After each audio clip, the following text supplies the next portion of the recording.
Já ouviu a voz de Deus hoje? Que tal ler a Bíblia antes de dormir? Eu sou o pastor Vitor Soares e estamos aqui para mais um momento devocional. Estamos estudando Atos dos Apóstolos e hoje o capítulo 15, um momento onde a igreja se reúne para o concílio, onde iriam decidir se aqueles gentios deveriam ou não ser circuncidados.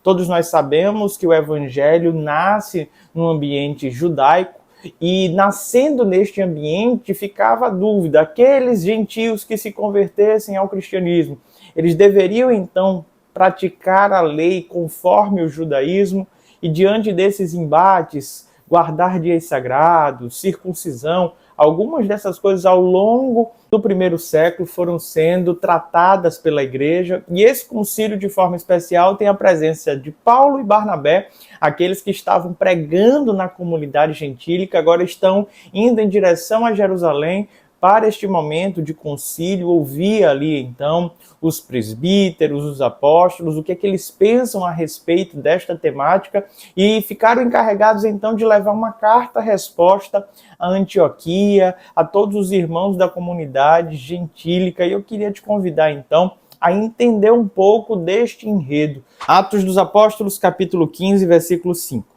Então se levantaram alguns do partido religioso dos fariseus que haviam crido e disseram: é necessário circuncidá-los e exigir deles que obedeçam à lei de Moisés. Os apóstolos e os presbíteros se reuniram para considerar essa questão. Depois de muita discussão, Pedro levantou-se e dirigiu-se a eles: irmãos, vocês sabem que há muito tempo Deus me escolheu entre vocês para que os gentios ouvissem de meus lábios a mensagem do Evangelho e crescem. Deus, que conhece os corações, demonstrou que os aceitou, dando-lhes o Espírito Santo como antes nos tinha concedido. Ele não fez distinção entre nós e eles, visto que purificou os seus corações pela fé. Então, por que agora vocês estão querendo tentar a Deus, pondo sobre os discípulos um jugo que nem nós, nem nossos antepassados conseguiam suportar? De modo nenhum. Cremos que somos salvos pela graça de nosso Senhor Jesus, assim como eles também. Toda a assembleia ficou em silêncio enquanto ouvia Barnabé e Paulo falando de todos os sinais e maravilhas que por meio deles Deus fizera entre os gentios. Quando terminaram de falar, Tiago tomou a palavra e disse: irmãos, ouçam-me. Simão nos expôs como Deus no princípio voltou-se para os gentios a fim de reunir dentre as nações um povo para o seu nome.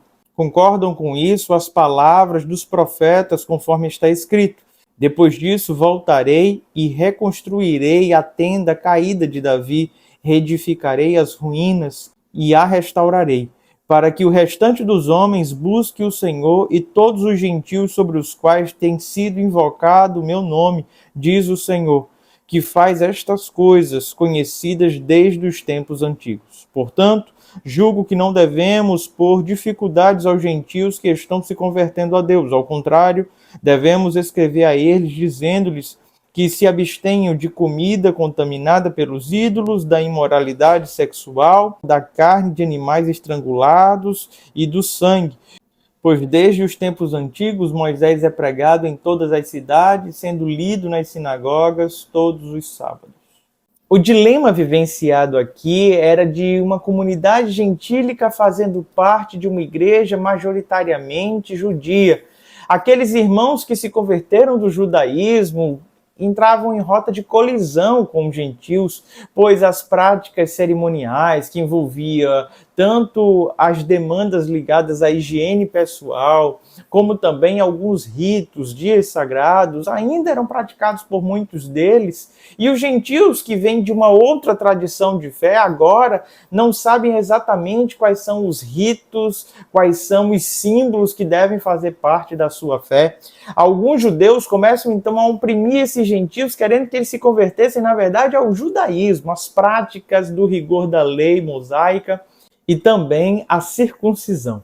Este dilema, então, é tratado no concílio com a palavra de Pedro, de Tiago e também de Paulo e Barnabé. Paulo e Barnabé anunciavam que o evangelho chegou e como aqueles irmãos estavam crendo. Pedro, por sua vez, pegou a palavra para falar que ele foi autorizado por Deus a pregar aos gentios e os gentios se converteram de todo o coração. Tiago pega a palavra para dizer que não deveria então criar empecilhos para que esses pudessem conviver harmoniosamente dentro da igreja. Uma vez que a salvação é por meio da graça, a lei não foi utilizada como instrumento de salvação, de redenção, ela nos apontou para Cristo como o Cordeiro Pascal, o Cordeiro perfeito, e hoje ela continua sendo santa, justa e boa, como nos disse o apóstolo Paulo em Romanos, mas ela não tem forças para trazer redenção para as nossas vidas. Se ela tivesse força para nos dar salvação ou operar nas nossas vidas a santidade necessária, Cristo Jesus não se faria necessário na cruz do Calvário. Então a igreja entendia que os rudimentos da lei não eram mais necessários como capricho para fazer parte da comunidade da igreja. A circuncisão, mais à frente, vai dar lugar ao batismo. Era esta a prática para fazer com que as pessoas adentrassem, então, no ambiente da fé cristã, por meio do batismo e não mais no rito de iniciação com a circuncisão. Quais são, então, os elementos que eles trazem aqui? Eles dizem que os irmãos deveriam tomar cuidado com as carnes sacrificadas a ídolos, com os animais que foram estrangulados ou alimentos com sangue e a imoralidade sexual. Essas orientações eram justamente para que houvesse harmonia no ambiente da igreja, evitando então uma série de dilemas que mais à frente o próprio apóstolo Paulo vai ter que lidar, tanto na igreja em Corinto, como na igreja em Roma, em várias outras localidades. Os Gálatas também passam por este dilema, a igreja em Éfeso, cartas que o apóstolo Paulo vai escrevendo para trazer harmonia entre judeus e gentios, uma vez que eles agora não fazem mais parte dessa religião de origem, mas hoje eles fazem parte do cristianismo, da fé em Cristo Jesus. Dito isso, o que é que a gente precisa extrair deste texto de forma muito importante? Nós somos salvos por meio da graça. Essa graça opera em nossos corações, nos santifica e nos leva, então, a uma vida de obediência à palavra de Deus. O apóstolo Pedro, Tiago, Paulo e Barnabé chegam, então, a uma conclusão de uma carta que deveria ser levada para as igrejas gentílicas, para que elas pudessem viver em harmonia neste cenário. A minha oração, desde já, é que eu e você não venhamos a viver de maneira legalista, num rigor exacerbado que nem os nossos antepassados conseguiam, como disse o apóstolo Pedro. Nós não conseguíamos, os nossos antepassados também não, e agora a gente quer impor sobre esta comunidade nova que está surgindo. A ideia do evangelho é ser algo simples e puro, objetivo. É a fé em Cristo Jesus que opera em nós a transformação de coração, a regeneração, a justificação, a santificação. É ela que nos conduz a Deus. Nós vivemos por fé e não mais pelo rigor do rudimento da lei. E quando a gente fala sobre o rigor do rudimento da lei, aqui no canal você vai ver exposições tanto na carta aos Efésios, como na carta aos Coríntios, de Gálatas, explicando justamente estes elementos. Quando nós pensamos em lei, nós precisamos pensar em pelo menos 3 elementos. As leis que estão ligadas aos ritos e cerimônias, leis cerimoniais, a lei moral, que seria os 10 mandamentos, e as leis nacionalistas, as leis que eram utilizadas para a nação de Israel. Hoje nós vivemos na lei brasileira. Então, as leis que eram ligadas a todo o aspecto institucional de Israel não fazem sentido para a gente.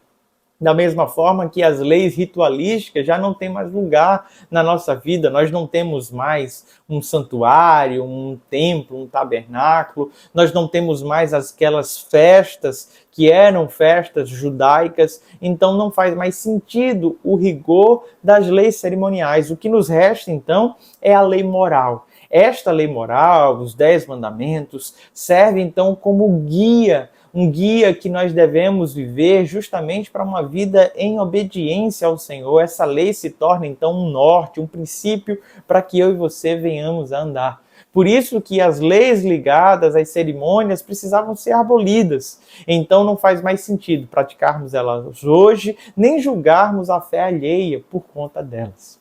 O apóstolo Paulo e Barnabé, então, são encarregados de seguir viagem para anunciar, e eles decidem, então, visitar as primeiras cidades que viajaram na primeira viagem, e há um impasse entre eles, pois Barnabé gostaria de levar João Marcos, mas Paulo já não quer mais que João Marcos caminhe junto com eles, pois João Marcos, logo na primeira viagem, desistiu da viagem e retornou para Jerusalém.